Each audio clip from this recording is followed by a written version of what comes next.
Have you recently separated from your partner? You may be wondering, what do I do now? A lot of people think they have to go to court when they separate. In reality, most people end up working things out without needing to ask the court for help.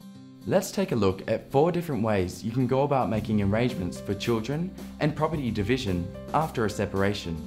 The ones we'll focus on here are negotiation, family dispute resolution, collaborative law, and litigation. Have you been talking with your former partner? Perhaps putting forward some ideas about what you can do about the children or the house? You're negotiating. This can be a pretty flexible process and might involve sitting down with the other person, talking over the phone, or writing letters and emails back and forth. You can negotiate with or without the assistance of a lawyer. However, it's always wise to get some legal advice first, so you're working with the best information possible. If you need to sort out arrangements for your children, family dispute resolution can be a good option. This process can also be used for sorting out property issues. It's confidential, and what goes on cannot be brought up in court later, unless the law requires it. Family dispute resolution often takes the form of a mediation, where the people involved sit around a table with a person called a mediator and try to reach an agreement. A mediator's role is to ensure that each of you get to discuss what is important to you and facilitate constructive discussions. And the majority of people who attend family dispute resolution end up reaching an agreement. Another way of sorting out your property and/or children's issues is collaborative law. Collaborative law takes a team approach to problem solving. Each person and their lawyer agree not to go to court. If one person does go to court, then neither lawyer can continue working with the couple. This helps everyone to commit to sorting out the issues without court intervention or the threat of court. Negotiations are confidential and cannot be referred to later if you do go to court. This process will usually involve a series of face-to-face meetings between the people involved and their lawyers. The parties can jointly enlist the help of a psychologist, counsellor, financial advisor, or other expert. Litigation means bringing court proceedings. Going to court can take a long time. It can get expensive and it's often very stressful. Before you go to court about children, it is usually compulsory to attend family dispute resolution.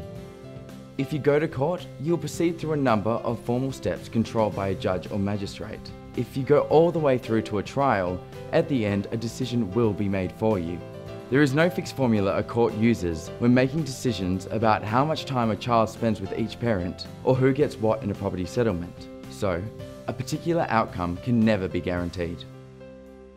There are times that litigation is the best option. These usually involve matters where there is either a significant lack of information being made available, or urgency or risk.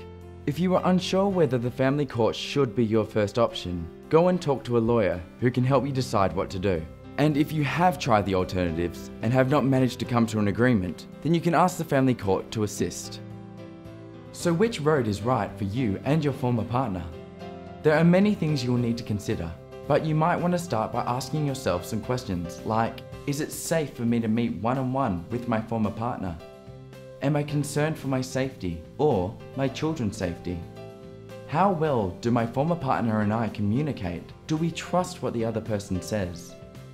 Do I feel confident negotiating on my own, or will I need someone to help me? Are there any complicated legal or financial issues, or particular issues about the children's needs? How much is it going to cost, and can I afford it? How long will it take? Is assistance available from legal aid or a community-based service?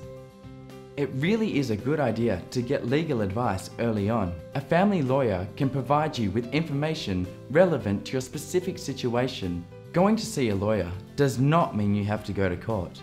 A lawyer can be involved as much or as little as you want. Remember, even if you try one road and don't resolve all your issues, you can always try another. If you are having trouble working through your issues relating to separation, it can be helpful to access extra support. Call legal aid for an appropriate referral or access our website.